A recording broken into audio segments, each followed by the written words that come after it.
Hi guys, in this video we're going to continue talking about the history of the atoms. You watched in part 1, hopefully, all the way up from a whole long time ago to this guy named Dalton. We'll talk about Dalton again here just a little bit so that we can compare him to these other models, and then we'll move all the way up to Bohr. Now Bohr isn't where it ends either, but we'll get to that in another video. Alright, so let's pull out our Cornell paper. So make sure you get your name, class period, and date. Our topic here is history of the atom. And we'll have an essential question here. How did our understanding of the atom change over time?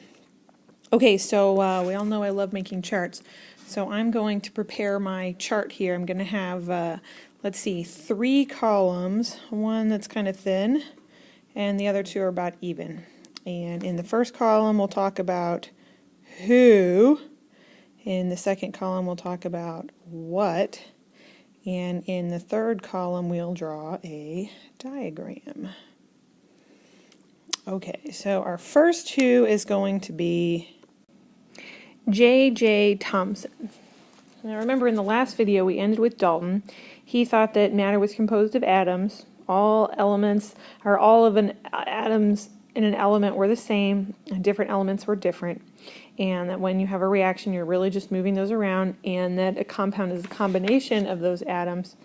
J.J. Thomson, he kind of elaborated on that. He did some experiments with a cathode ray tube, and with that cathode ray tube he was able to show that atoms have positive and negative charges. Now he thought they were all jumbled up in the middle, all jumbled up all around. So his picture of an atom looks like the pluses and the minuses all mixed up evenly around. They call it the plum pudding model because it's like you got plums and your pudding it's made of bread. It's all just jumbled up inside there. So that is, we can write that down here, plum pudding model. So that's what Thomson thought. Now, Dalton said that you couldn't break the atom apart, that there wasn't anything inside the atom, so Thomson added something new. Now, this happened around 1897. Dalton was in 1803, so we're talking almost 100 years later. J.J. Thomson comes around and says, you know what, you're kind of wrong. So let's move on to our next who and what. And our next who will be Ernst Rutherford. Ernst Rutherford is a scientist who worked, who did he work with? He worked with somebody important to figure out this information here. And he came around in about 1911 or so. Not too long after, so a lot closer to Thomson than Dalton was to Thomson. And he said, actually he did something called the gold foil experiment. And in this gold foil experiment, he shot some particles and he expected them to bounce, but they didn't. They just went right through. And so as a result of his research, he decided that there was a nucleus. So when we draw the Bohr model, or not the Bohr model, the Rutherford model, we have all the positives in the middle and the electrons around the outside, maybe a little bit like a fried egg. He said that the nucleus was in the center. In fact, he is the one who called it a nucleus. So Rutherford gives us the nucleus. Now, some time goes by. I'm going to draw another line here for our next who. And our next who is going to be this guy named Chadwick. James Chadwick. And actually quite a bit of time passed between Rutherford and Chadwick. 1932, I think, was when James Chadwick found the neutron. And really all he did was he happened to notice that there was this other thing that kept coming out of the center. And he said that, well, inside the nucleus there must be something that has no charge also floating around in there that helps hold it together. So he just added the neutron in there. Let's flip over to the back side of your Cornell paper.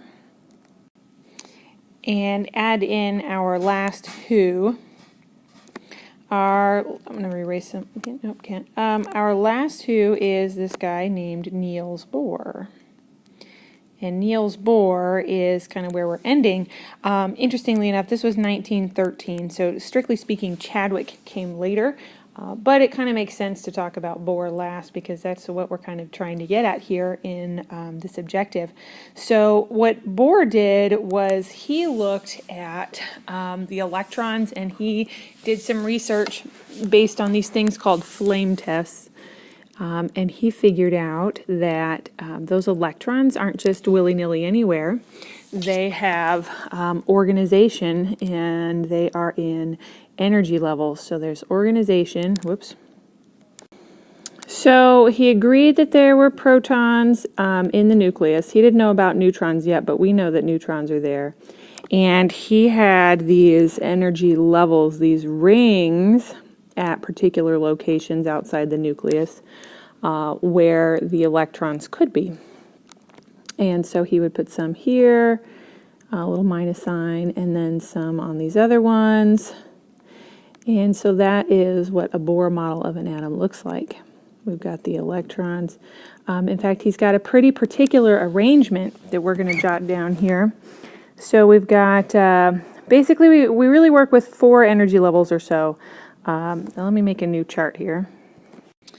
Okay, so he said that on the first energy level, that one closest to the nucleus over there, could hold 2 electrons total. And that on the second energy level, you could have a whopping 8. And on the third energy level, you could have 18, so you could begin to fit even more electrons. And then on the fourth energy level, you could have 32 electrons. There are more levels, but it's kind of difficult to get all those electrons on them, so this is the maximum number of electrons. I should write that here, maximum. You can have fewer than that, but you can't have more. This is the maximum number of electrons. And it turns out that those different colors that Bohr was seeing in the flame test was a result of those electrons jumping between the different energy levels, and so that's how he was able to figure that out. Now, in a couple of objectives, we'll talk about some newer models of the atom, one that involves something called electron configurations, and then that will we'll have to talk about a guy named Schrödinger, and these things called electron clouds instead of these electron levels. But for now, this is a good way to think about the atom. All right, so thanks for watching, and make sure you ask questions if you have them.